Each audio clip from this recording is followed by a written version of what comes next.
Today we're taking a look at these MLB matches, which are happening on Friday, September 16, 2022, and giving you match breakdowns, betting tips and predictions in general on these games. Welcome back to High Stakes, let's get straight into it. Also, don't forget to subscribe to get notified as soon as we release these sport prediction videos, and if you would like more betting tips and predictions, then check out our Patreon in the link down below. Our new Patreon is a way for us to help you improve your chances of making more money.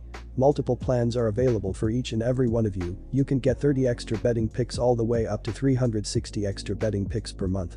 Stop wasting hours of your time searching for bad betting picks that ends up costing you a lot of money. Join the High Stakes Patreon now and get the best betting picks.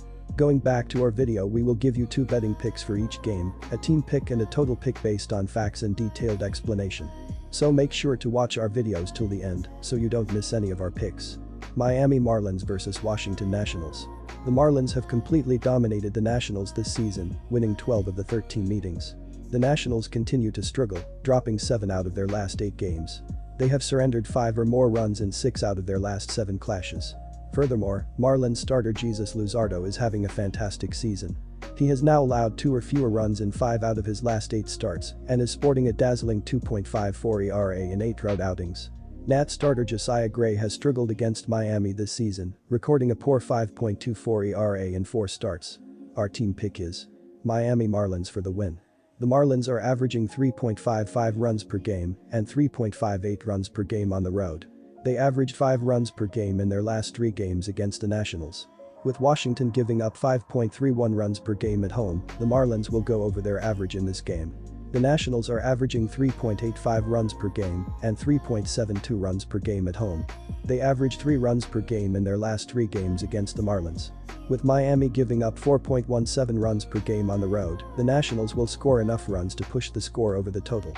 Our total pick is over the total. Baltimore Orioles vs Toronto Blue Jays. The Baltimore Orioles sit in 4th place in the AL East at 75-67, and they are also 4th in the AL wildcard race. As only 3 wildcard teams make the playoffs, they are on the outside looking in. But they are only 4 games behind the Tampa Bay Rays for the 3rd spot, so they can't afford to lose too many games. The Orioles are coming off a 2-game sweep of the Nationals, which they badly needed as they lost 2 consecutive series to the Blue Jays and Red Sox. The Blue Jays took 3 of 4 from the Orioles last week. This is a huge opportunity to gain back some ground. The Toronto Blue Jays have surged into the top spot in the AL wildcard race, tied with Seattle. They did that on the strength of an 11-4 run in September. They came off a series where they took 3 out of 5 from the Rays, who are behind them in the standings. However, the series ended on a bad note as they got stomped 11-0 by the Rays on Wednesday. They are now 81-63, a half game ahead of the Rays, who are 80-63. They lead the AL wildcard race by a half game over the Rays, and they are 4.5 games up on the Orioles. This series is kind of do or die for the Orioles. They really need a sweep here to get back in it, or at least win 2 out of 3 to pick up a game. Maybe they'll take a couple of games over the weekend, but they won't win on Friday. I just do not trust Lyles in this spot. He got absolutely torched in his last outing against the Red Sox, and he is facing probably the best defensive team in baseball. Lyles does not have a great track record against the Blue Jays, with an ERA of almost 7 against them. The Blue Jays have a bullpen day, but coming off a day off, they should be rested and ready. Take the Blue Jays here. Jordan Lyles has been struggling throughout the season when diving into his baseball saving page, as he is in the 7th percentile in barrel percentage, 12th percentile in XSLG, 13th percentile in ZERA, and 14th percentile in SBA.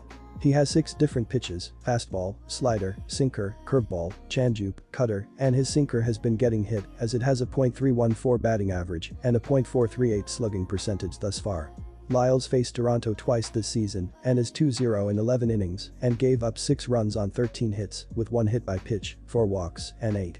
Thomas Hatch has not pitched much at the MLB level this season, so we will dive into the StatCast numbers on his baseball saving page throughout his career. He has a 9.2 barrel percentage, 88.8 mph average exit velocity, 19.4 strikeout percentage, and an 11.7 walk percentage. Hatch has a 4-pitch arsenal: cutter, fastball, changeup, sinker, and his changeup has been his best pitch as it is 2.46 with 3 strikeouts this year. He faced the Orioles once last season and did not factor into the decision as he threw 4 innings and allowed a run on 3 hits with a hit by pitch, 2 walks, and 3 strikeouts. Jordan Lyles is pitching to a 4.78 ERA and a 1.54 WHIP in his last 7 starts, while Thomas Hatch has struggled to even be at the MLB level as he has a career 5.58 ERA in 21 games, 4 starts, thus far.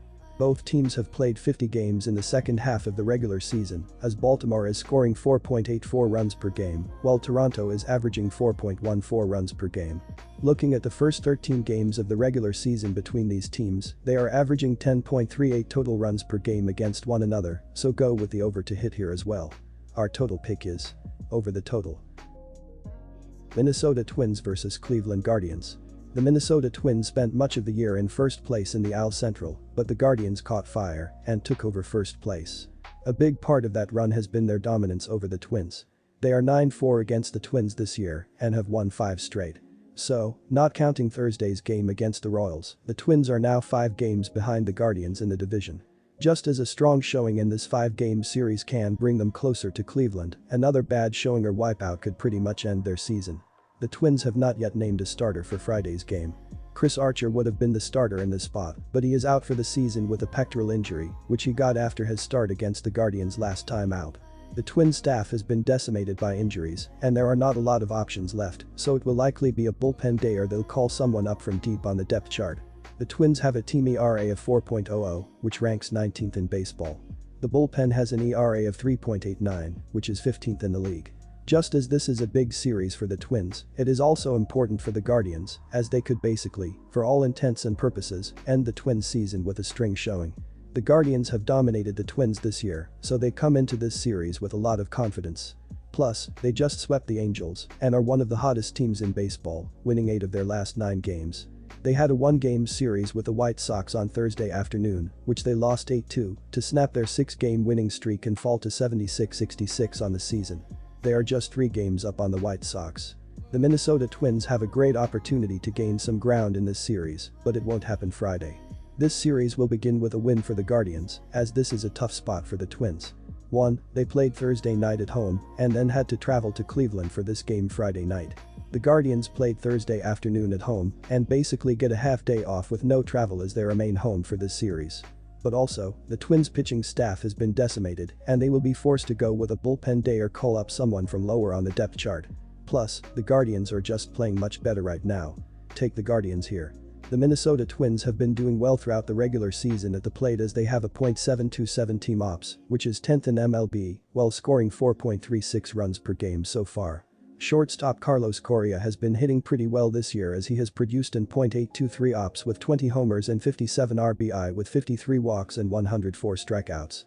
He's been electric during his last 7 games as he is 14 of 30 with 4 home runs, 10 RBI, and 5 runs scored during that span of games. Tristan McKenzie has been doing decently well on the mound thus far according to his baseball saving page as he is in the 68th percentile in chase rate, 66th percentile in strikeout percentage, 63rd percentile in walk percentage, and 61st percentile in SPA. He has a 3-pitch arsenal, fastball, slider, curveball, and his curveball has been doing extremely well as he has a .119 batting average and a .222 slugging percentage thus far. Go with the under to hit as these pitchers should be able to put up enough zeros in this game.